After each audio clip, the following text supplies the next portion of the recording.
So Telangana రాష్ట్ర రాజకీయాల్లో కాళేశ్వరంకి సంబంధించి చాలా అంగరంగ వైభవంగా గత ప్రభుత్వం నిర్వహించామని చెప్పుకుంది. కాళేశ్వరం ప్రాజెక్టు తెలంగాణకే తలమానికంగా ఉందని చెప్పినటువంటి ప్రభుత్వానికి సంబంధించి బీటల వారిన తర్వాత ప్రభుత్వం బీటల వారింది, కాళేశ్వరానికి బీటల వారాయి. వరుసగా కాళేశ్వరానికి సంబంధించినటువంటి జరిగిన అవినీతిపై ప్రధానంగా దృష్టి పెట్టామని కాంగ్రెస్ పార్టీ చెబుతుంది. ఆ దిశగానే కమిషన్ వేసినటువంటి పరిస్థితి కనిపిస్తూ ఉంది. కాళేశ్వరం కమిషన్కి సంబంధించి వరుసగా దానికి సంబంధించిన అధికారులు వరుసగా విచారణ ఎదుర్కొన్నారు.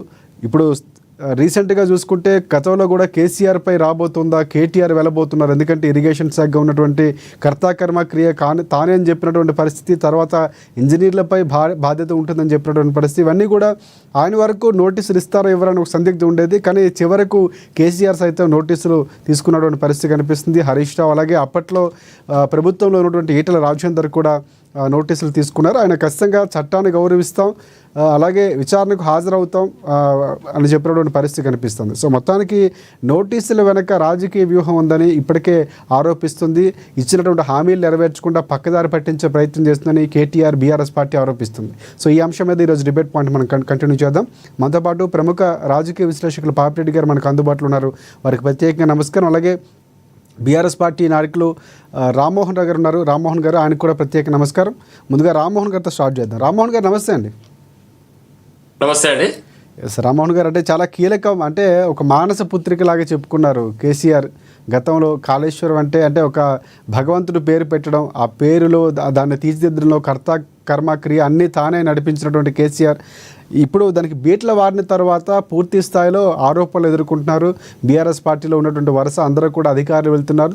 చాలామందికి నోటీసులు అంతా మీ జరుగుతున్న వ్యవహారమే. సో ఇక్కడ కేసీఆర్కి నోటీసులు ఇవ్వడం వెనక ఏ విధంగా చూస్తున్నారు? మీరు ఆరోపించినట్టు రాజకీయ వ్యూహం అందన్నారా, లేదంటే ఖచ్చితంగా విచారించాల్సిన బాధ్యత ఉంది కాబట్టి ప్రభుత్వం నోటీసులు ఇచ్చింది అనుకోవచ్చా? సో విచారణ కమిషన్ తన పని తాను చేసుకుని పోతుంది అనుకోవచ్చా? ఇప్పుడు ముందుగా పెద్దలందరూ నమస్తే. ఈ కాళేశ్వరం వ్యవహారం కేసీఆర్ గారి నోటీసులు ఈ మంత్రి గారికి, అదేవిధంగా ఈటెల రాజేందర్ గారికి, హరీష్ గారికి ఇవ్వడం అనేది పూర్తిగా రాజకీయ కోణంలో చూడాల్సిన అవసరం ఉంది మనం. ఎందుకంటే ప్రాజెక్టు నిర్మాణం అనేది గడిచిన ఒక ఇంజనీర్లు కానీ, అందులో జరిగినటువంటి టెక్నికల్ టీం కానీ వారు ఎట్లా జరిగిందని విచారణ చేయాల్సిన అవసరం ఉంది. ఇందులో రాజకీయ నాయకులకు ఏం ప్రయోజనం ఉంటుందండి? ఒక ప్రాజెక్టు కట్టడం, అసెంబ్లీలో తీర్మానం చేయడం, మంత్రివర్గం తీర్మానం చేయడం, దాంతో ముఖ్యమంత్రి ఆమోదం తెలిపి ఒక రాష్ట్ర ప్రయోజనాల దృష్ట్యా ప్రాజెక్టు నిర్మాణం జరుగుతుంది. ఇక్కడ ఏ ప్రభుత్వం ఉందో అదే జరిగేది. కానీ రామ్మోహన్ గారు, నాతో ప్రశ్న, అంటే ప్రధానంగా ఇందాక నేను మాట్లాడుతూ కూడా ప్రారంభోత్సవ సందర్భంలో కానీ ముందు ప్రెస్ మీట్ నిర్వహించినప్పుడు కాళేశ్వరికి సంబంధించి మాట్లాడినప్పుడు కూడా దాని రూపకల్పన అన్న ఆలోచనలో పుట్టినటువంటి ఆలోచన అని కేసీఆర్ స్వయంగా చెప్పారు. దానికి కర్త కర్మ క్రియ నేనే అని చెప్పుకున్నటువంటి పరిస్థితి అందరూ చూశారు అది. సో దానికి ఏమైనా మీరు ఏమైనా మాట్లాడతారా? మరి అంత స్వతహాగా నా మానస పుత్రులాగా చూసుకున్న కాళేశ్వరంకి సంబంధించి ఇప్పుడు అధికారులపై మాట్లాడడం కరెక్టే అంటారా? తెలంగాణ ప్రాంతానికి, రైతాంగానికి నీరు దక్కాలి, సాగునీరు, తాగునీరు అందాల గొప్ప ఉద్దేశంతో తెలంగాణ ప్రత్యేక రాష్ట్రం ఏర్పడిన తర్వాత ఇక్కడ ప్రాజెక్టు కట్టాలి, నిర్మాణం చేయాలని చెప్పడంలో వారి ఉద్దేశం అది.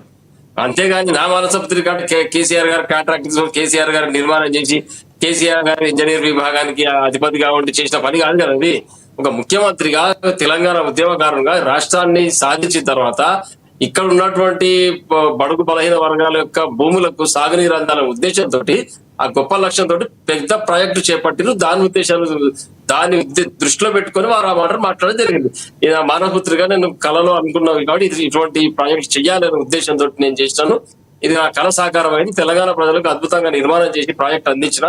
దీని ద్వారా లక్షలాది ఎకరాలకు నీరు అంది, సాగు పెరుగుతుంది, రైతుల యొక్క జీవితాలు బాగుపడితే తెలంగాణ అభివృద్ధి చెందుతుంది. ఈ యొక్క బీడువారిన భూములని సస్యశ్యామలమైన ఉద్దేశంతో కేసీఆర్ గారు మాట్లాడారు. కేసీఆర్ గారు ముఖ్యమంత్రి హోదాలో రాష్ట్రాన్ని సాధించిన వ్యక్తిగా ఆ మాటలు మాట్లాడిండ్రు. దాంట్లో తప్పేముందని ఈ రోజు అక్కడ టెక్నికల్ ఇష్యూ జరిగిందా, లేకపోతే ఎవరైతే ఇంజనీర్ విభాగం తప్ప అది, లేదా భూమి యొక్క నాణ్యత సరిగ్గా గుర్తించలేని అధికారుల ఏం జరిగింది అనేది ఒక కమిటీ విచారణకు ఆదేశించి అందరు రావడం జరిగింది. వారి యొక్క మాటలు అక్కడ చెప్పుకోవడం జరిగింది. విచారణ లోపల వాళ్ళు ఏం జరిగింది జవాబు చెప్పడం జరిగింది. దాంట్లో ముఖ్యమంత్రి గారు పోతారు. ముఖ్యమంత్రిని అడగాల్సిన ప్రశ్నలు ఏముంటాయండి? ఇంజనీరింగ్ విభాగంలో ఎన్ని గంపలు సిమెంట్ వేసిర్రు, ఎన్ని గంపల కంకర వేసిర్రు, ఎంత సిల్ట్ తీసిర్రు, లేదా స్టీల్ ఎంత వాడిరు అనేది ముఖ్యమంత్రి గారు తెలియదు కదా విషయం. అక్కడ టెక్నికల్ గా ఎస్సీగా, ఇంకా ఈయా, ఇంకెవరు దానిపైన ఎవరున్నారు సూపరింటెండెంట్ ఇంజనీర్, వారు చెప్పాల్సిన విషయం అది.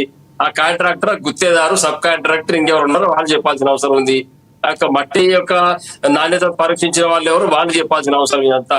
ఇవన్నీ అంశాలపైన ఒక రాష్ట్ర ముఖ్యమంత్రిగా ఎవరైతే బాధ్యత ఉందో వారు చర్య తీసుకోవాల్సిన అవసరం ఉంది. అందులో కేసీఆర్ గారు ముఖ్యమంత్రిగా ఉన్నప్పుడు వారిపైన బాధ్యత గుర్తించినట్టయితే తీసుకునేవారు. ఇప్పుడు రేవంత్ రెడ్డి గారు వచ్చారు. రేవంత్ రెడ్డి గారికి ఏం తెలుసు అక్కడ ఉన్న సంగతి ఏం జరిగింది అనేది? వారు కూడా ఆ టెక్నికల్ టీమ్ లో, ఇంజనీరింగ్ విభాగాల్లో, కాంట్రాక్టర్ గారిలో ఎవరినో అడిగి విషయం తెలుసుకోవాల్సింది. దాంట్లో డబ్బులు ఎక్కడన్నా కాంట్రాక్టర్ కి ఇచ్చే డబ్బులు కేసీఆర్ గారి అకౌంట్ లో వేసుకొని, లేదా కేటీఆర్ గారి అకౌంట్ లో వేసుకొని, లేదా టీఆర్ఎస్ పార్టీ అకౌంట్ లో వేసుకుంటే అక్కడ కేసీఆర్ గారు సమాధానం చెప్తారు, లేదా హరీష్ గారు చెప్తారు, లేకపోతే ఈటల రాజేందర్ గారు చెప్తారు. ఇందులో పూర్తిగా రాష్ట్ర ప్రభుత్వం పరిపాలన విఫలమైంది కాబట్టి ఇటువంటి యొక్క డైవర్షన్ పాలిటిక్స్ చేసుకుంటూ ప్రజలు దృష్టి మరల్చే ప్రయత్నం తప్పితే ఇందులో పెద్దగా ఒరిగేది ప్రభుత్వానికి కానీ, పాలకులకు కానీ, ప్రజలకు కానీ. వీరు చేయాల్సిందల్లా ఏంటంటే మూసీ సుందరీకరణ వెంటనే మొదలు పెట్టాలి.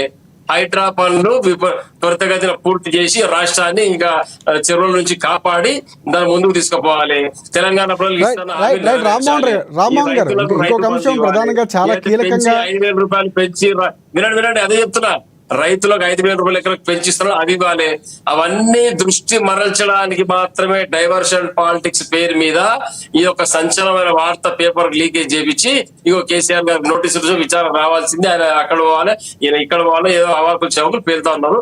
ఇది మాత్రం పూర్తిగా రాజకీయ ఆరోపణతో జరుగుతున్న విషయమే. ఒకవేళ కాదు అనుకుంటే ఖచ్చితంగా కేసీఆర్ గారు పోతారు, విచారణకు హాజరవుతారు, అక్కడ వాళ్ళు అడిగిన ప్రశ్నలకు జవాబు కూడా జరుగుతుంది. దీంట్లో ఎలాంటి డౌట్ లేదు. కానీ 100% అందరు తెలంగాణ ప్రజలకు అందరికి అర్థమైపోయింది ఇది పూర్తిగా రాజకీయ ప్రేరేపిత విషయం అని చెప్పేసి.